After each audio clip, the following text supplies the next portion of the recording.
Hello.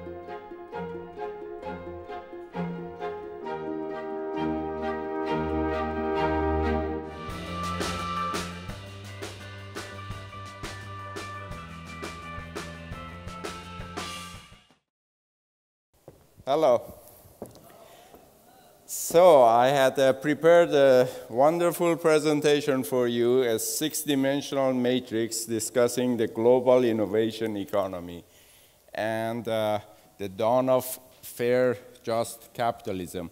But then I looked at all the faces and I saw how late we are running, and this big belly said I need food. So it's for your sake and my belly's sake that I thought I should not talk about that and bore you to death. I am going to give you a treat.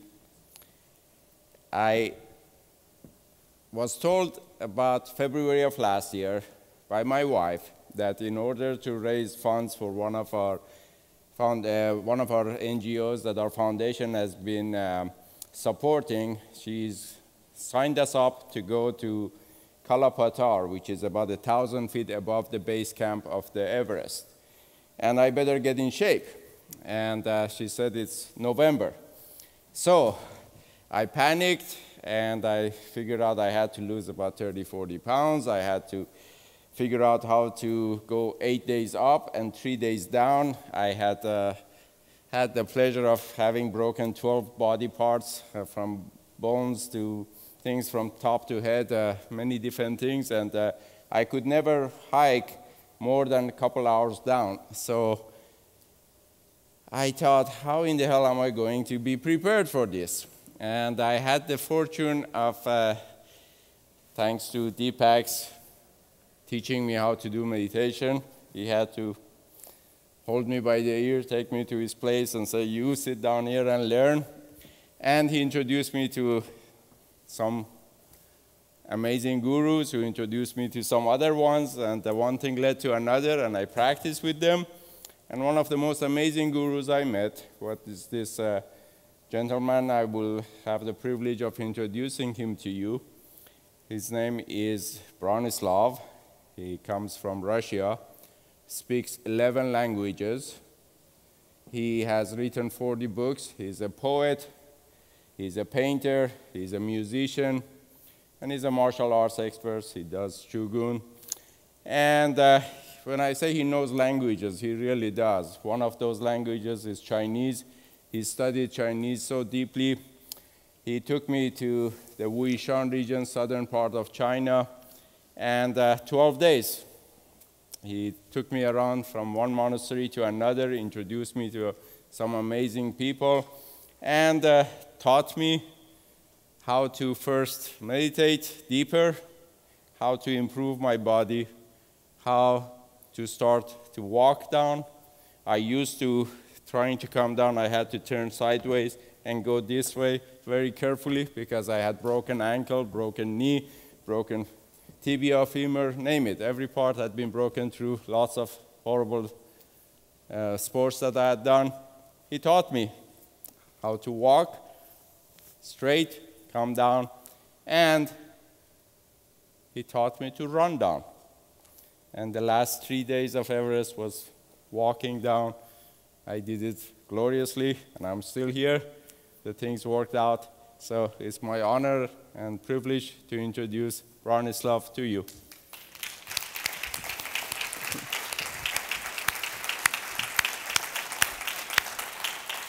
He is a guru also in Taoism.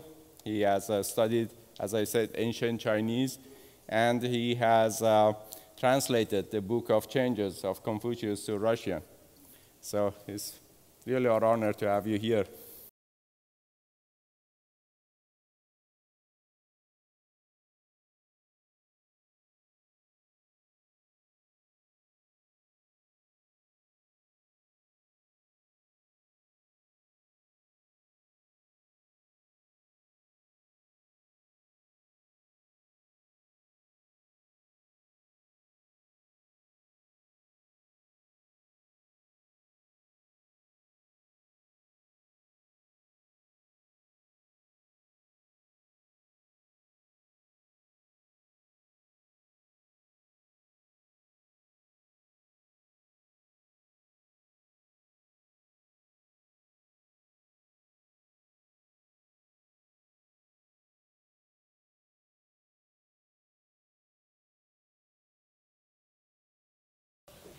So thank you very much. First of all, thank you very much, Deepak and Kamran, that you brought me here.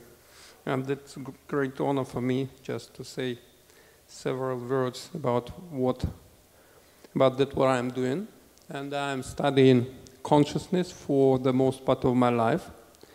And I do it in the frame of ancient Taoist tradition, which is mostly based on several blocks, which is first of all is Chinese traditional medicine, which describe the body as a flows of energy, and Chinese calendar, which describe an outward world as a flows of time, of spirit, because in Chinese tradition, time and spirit, this is the same matter, I would say. And third, and this is the Book of Changes, which describe the structure of consciousness as being presented by time, because time is always changes, and the Book of Changes, in most of cases, begin from words that what does word change mean? And word change has three meanings. Our first meaning means easy, easygoing. The second meaning means changes, and the third meaning says that's unchangeable, because only changes are unchangeable on this planet in time. So it says about consciousness as a flow of changes, a flow of spirit, and a flow of time. And if you know how it goes in your body, and you can correct that what's going on in your body, when you know how it goes through your family, when you know how it goes through your nation, through your state, and through the humanity, then you know the time, a real proper time, when you can do something which will give you a real result in future. Because there is a possibility only to create a future to change your awareness of the past. You know, because once you change your view of the past, then you can create a future. And the subject of my talk is management of the coincidence. I say that the only thing which you can really manage is coincidence. That things must, circumstances must coincide, and chances must coincide. Then you get in a proper surrounding where you can really have what should be created by the spirit in time. So there are three types of personality in every one of us. And one is a creator, you know, because this is the same in Veda. Okay, you have Shiva, Brahma, and Krishna, Vishnu. And you have three types of personality, which is the creator, a player of the game, who creates art. The second one, that who is really makes activity.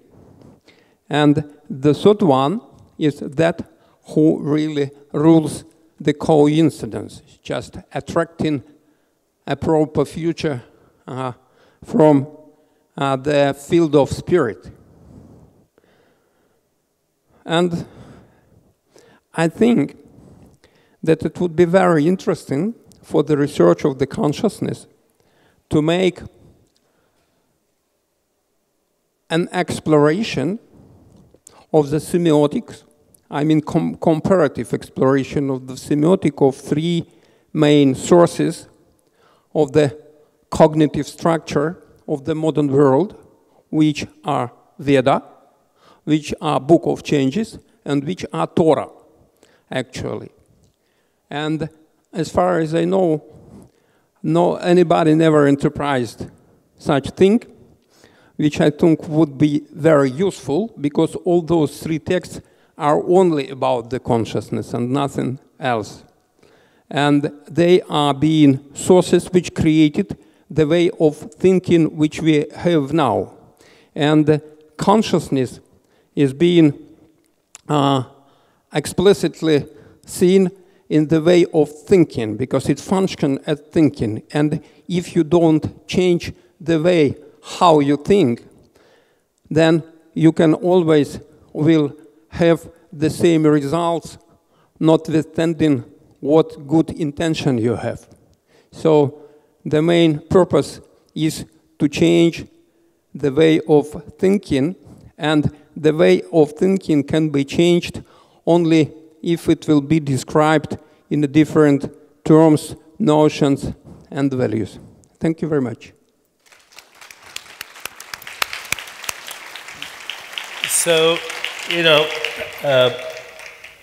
we've discussed synchronicity, meaningful coincidences, creativity, what in spiritual traditions is called fulfillment of desire, sankalp, so many words for it, being at the right place at the right time, grace, good luck.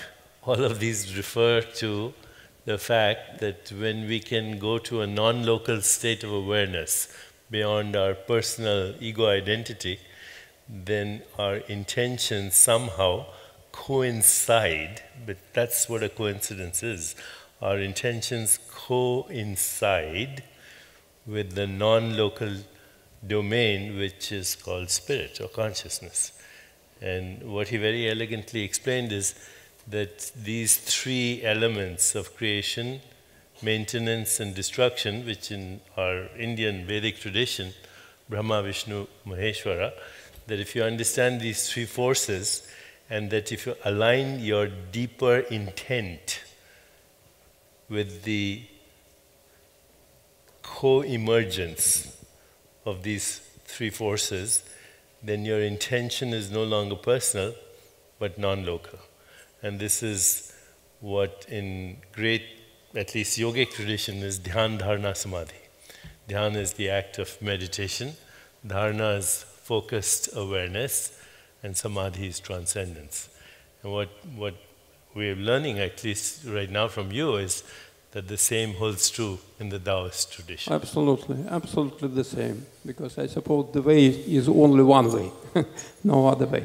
Thank you, sir. Thank you very much. Thank you. Thank you. I would like to share with you one of my interesting managed coincidences or synchrodestinies with the Deepak.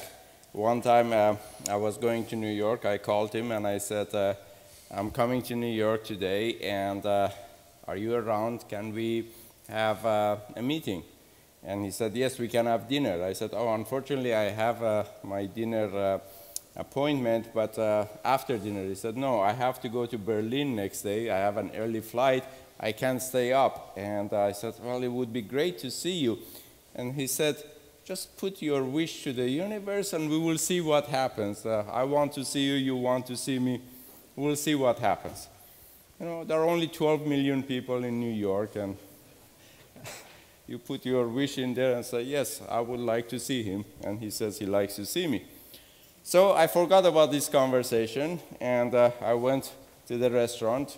Reservation was for 2. On the way to the restaurant, I met another friend, and I said, why don't you join us? So 3 of us go over there, and Maitre D says, sorry, reservation was for 2, no room. So you have to wait 45 minutes. He said, forget it, we come out. My host, Andrew, says, I will lead the way. So he starts going, and I'm following him for about 10 minutes. Then I'm thinking, where the hell are we going? It's just going 1 block to another. There's 1,000 restaurants around. He keeps going. I said, Andrew, where are we going? He says, oh, to this garage to pick up my car, and we drive downtown. There is this great restaurant. We are going to go there. I said, Andrew, that doesn't make sense. Let's just go to any restaurant. Purpose is to see each other. So we changed direction totally randomly, and we start to go 2 more blocks, and I physically ran into Deepak.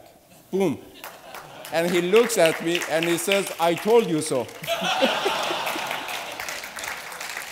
I would be embarrassed to have this conversation with my physicist friends, but the fact is Eddie understands this, and that's what the whole idea of sankalpa is, yagyas are, to introduce intention that aligns with the elements and forces of the cosmos, because you are also an activity of the cosmos.